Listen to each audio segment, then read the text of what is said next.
And on the 102nd day, the shakeup came. President Trump shook up his national security team today. Shook it up and moved it around. Mike Waltz is out as national security advisor, but he's not out of a job. Mr. Trump named him ambassador to the UN. Replacing Waltz, at least temporarily, is Marco Rubio. The man the president once disparaged as Little Marco will now have a bigger portfolio. He'll be Secretary of State and acting national security advisor. Only Henry Kissinger has held both jobs simultaneously. Waltz had been in trouble since he accidentally invited a journalist to join a texting chat in which Defense Secretary Pete Hegseth talked about details of a planned U.S. attack on Houthi rebels in Yemen. Hegseth is not part of the shakeup. As for what's behind it all, Margaret Brennan is in Washington tonight. Margaret? Well, good evening. This is the first significant personnel overhaul for President Trump, and it comes at a time of global instability. It has given Secretary of State Marco Rubio an even broader portfolio. Marco Rubio, unbelievable. Unbelievable, Marco. When I have a problem, I call up Marco. He gets it solved. Secretary of State Marco Rubio gained a fourth job today. He's now interim national security advisor as well as acting national archivist and USAID administrator. He replaces former Green Beret and Congressman Mike Waltz, who just yesterday praised President Trump. It's an honor to serve you in this administration.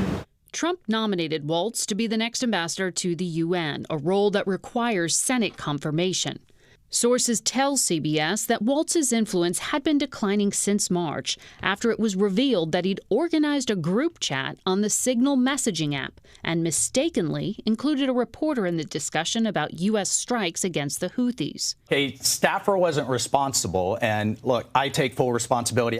While President Trump publicly downplayed concern, Waltz never regained his full confidence. It had nothing to do with anyone else. It was Mike, I guess. In the Oval Office in April, far-right activist Laura Loomer injected further doubt about Waltz and convinced the president to fire 6 of his key aides that she deemed insufficiently loyal.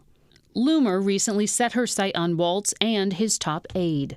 My focus was more on his deputy, Alex Wong, and the other individuals who Michael Waltz himself personally proclaimed to the president that he personally vetted. Today, she claimed victory and blasted Wong on the basis of his ethnicity, plus the fact that his wife prosecuted January 6th cases at the Justice Department. It is unclear where he will land. Margaret, there's got these changes at the national security staff, and also 4 top people at the Pentagon are gone. What does this mean, that collective chaos for the national security team? Well, John, that means that there is a shortage of experienced professionals at a time when there is no shortage of global crises demanding attention. And you look at the Pentagon, where you just said it. I mean, the defense secretary doesn't have a chief of staff or deputy chief of staff. Over at the State Department, Marco Rubio doesn't have a lot of the key ambassadors and advisors confirmed yet by Congress. And at the National Security Council, it is tough for them to staff experts who can pass these political loyalty tests. All of this architecture is in place to present the president with the best of sometimes bad options.